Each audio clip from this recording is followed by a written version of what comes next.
새벽 6시 30분. 차가운 도시의 공기가 창가를 서성입니다. 이들에게 아침은 사랑을 확인하는 시간이 아닌 기계를 재가동하는 시간입니다. 침대 위 두 사람, 지수와 민수는 약속이라도 한 듯 등을 돌립니다. 각자의 휴대폰 화면 속 세상만이 이들의 유일한 안식처가 되었습니다. 우유 떨어졌어. 분리수거는 내가 할게. 오가는 대화는 효율적이고 정확하지만 그 안에는 온기라고는 찾아볼 수 없는 건조함 뿐입니다. 이들은 이제 사랑을 나누는 연인이 아니라 공동생활을 완벽하게 수행하는 유능한 비즈니스 파트너가 되어버린 것인지도 모릅니다. 설렘이 사라진 자리를 채운 것은 익숙함이라는 이름의 습관입니다. 보이지 않는 감옥에 갇힌 채 그들은 오늘도 하루를 시작합니다. 지수는 사무실 책상 위에서 멍하니 남편 민수와의 대화창을 올려다봅니다. 무미건조한 텍스트만이 화면 가득 채워져 있습니다. 알았어. 택배 왔대. 스크롤을 아무리 올려도 작년 생일에 멈춘 사랑해 라는 말은 다시 나타나지 않습니다. 침묵보다 무거운 대화들입니다. 한 지붕 아래 살지만 이들은 각자의 섬에 표류하는 조난자들과 같습니다. 싸우지 않기에 평화롭다고 믿었으나 사실은 달랐습니다. 그 평화는 서로에 대한 기대를 포기했을 때 찾아오는 지독한 무관심의 다른 이름이었습니다. 무관심은 소리 없이 관계를 갉아먹습니다. 당연하다고 믿었던 평온함은 사실 방치된 상처 위에 덮인 얇은 거지였습니다. 지수는 이제 그 거지를 들춰보려 합니다. 퇴근길 지하철에서 내린 지수는 집으로 향하는 발걸음을 멈춥니다. 불 켜진 자신의 집 창문을 올려다보는 눈엔 피로감이 가득합니다. 집은 이제 안식처가 아니라 누군가와 감정 없는 역할을 수행해야 하는 두 번째 직장이 되었습니다. 지수는 벤치에 앉아 시간을 죽입니다. 어디서부터 잘못된 걸까? 라는 질문이 차가운 밤 공기 속에서 흩어집니다. 정답 없는 질문은 시린 가슴을 더 아프게 파고듭니다. 타인의 행복은 배경음악처럼 멀게만 느껴지고 자신의 현실은 흑백 영화처럼 무채색으로 다가옵니다. 집으로 가는 길이 너무 멉니다. 지수는 결국 무거운 몸을 이끌고 현관문 앞으로 향합니다. 도어락의 기계음이 오늘따라 더욱 날카롭게 귓가를 떼입니다. 지수는 스스로에게 묻습니다. 마지막으로 이 길을 설레며 걸었던 게 언제였을까? 기억조차 나지 않는 대답 앞에 멈춰섭니다. 그녀는 처음으로 인정해야 했습니다. 성숙한 결혼 생활이라 자위하며 외면해온 무미건조함이 사실은 죽어가는 관계의 비명이었습니다. 당연하다고 믿었던 평온함은 방치된 상처였습니다. 지수는 이 고요한 절망 속에서 무언가 잘못되었다는 것을 뼈저리게 느낍니다. 침묵은 금이 아니라 독이었습니다. 서서히 몸을 마비시키는 독처럼 그들의 사랑은 무관심 속에서 질식해가고 있었습니다. 이제는 더 이상 도망칠 곳이 없습니다. 지수는 멈춰버린 이 관계의 시계태엽을 다시 감기로 마음속 깊이 결심합니다. 지수는 결심을 실행에 옮깁니다. 도어락 소리와 함께 남편 민수가 들어오자 늘 머물던 주방에서 벗어나 현관으로 나갑니다. 고생했어, 민수 씨. 짧은 한마디였지만 집안의 공기는 얼음처럼 차가워졌습니다. 5년 동안 굳어진 정적을 애는 시도였습니다. 낡은 리듬을 바꾸는 일은 거대한 댐에 바늘구멍 하나를 내는 것만큼이나 위태롭습니다. 하지만 지수는 포기하지 않습니다. 오늘 힘들었지? 같이 저녁 먹자.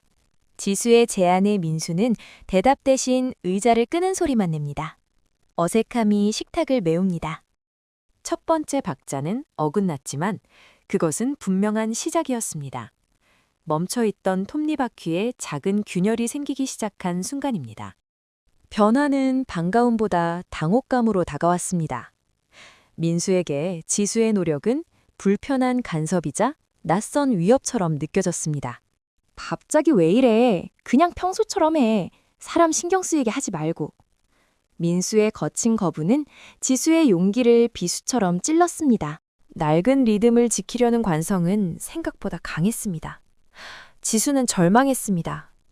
역시 우리 사이엔 아무것도 남지 않은 걸까? 의심이 그녀를 집어삼키려 했습니다. 노력할수록 멀어지는 남편의 뒷모습을 보며 지수는 자신의 선택을 후회하기 시작합니다. 민수 역시 요동치는 마음을 억누르고 있었습니다. 익숙한 무관심이 깨지는 것에 대한 두려움이 그를 방어적으로 만들었습니다.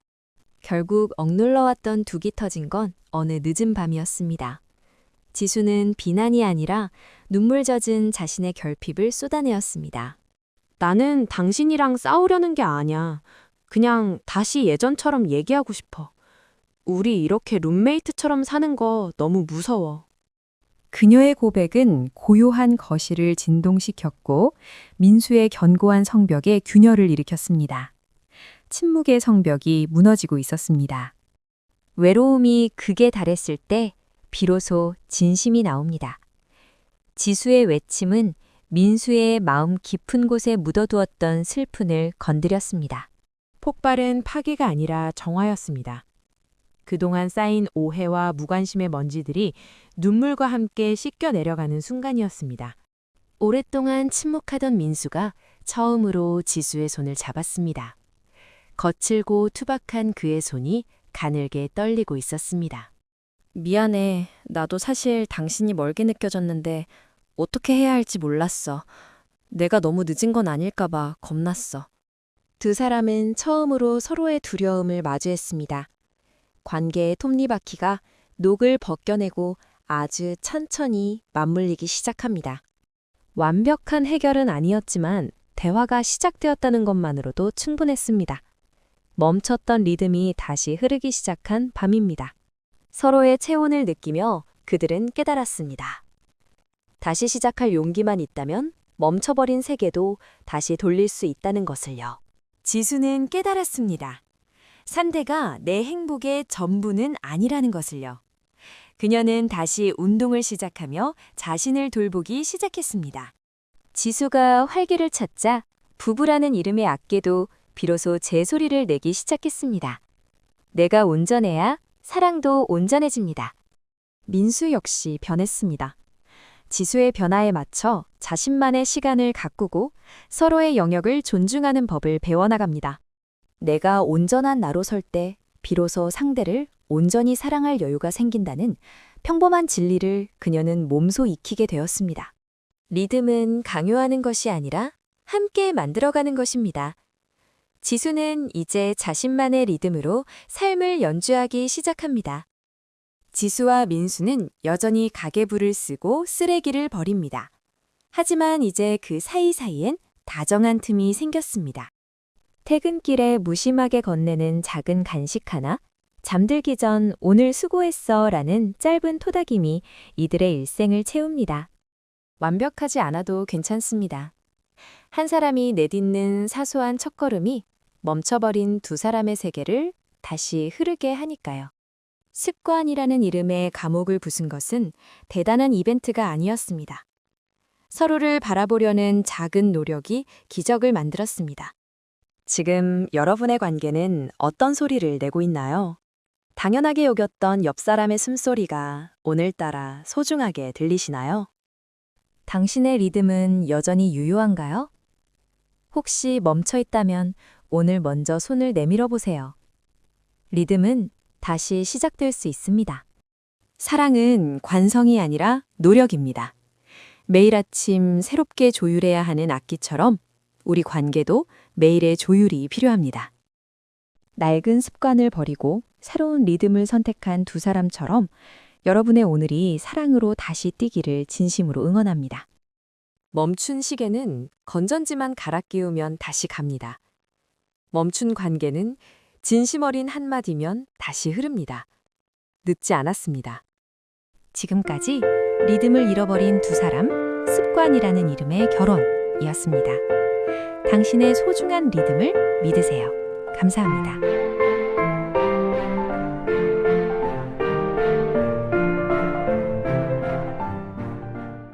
사랑은 관성이 아니라 노력입니다. 매일 아침 새롭게 조율해야 하는 악기처럼 우리 관계도 매일의 조율이 필요합니다. 두 사람처럼 다시 흐릅니다. 늦지 않았습니다.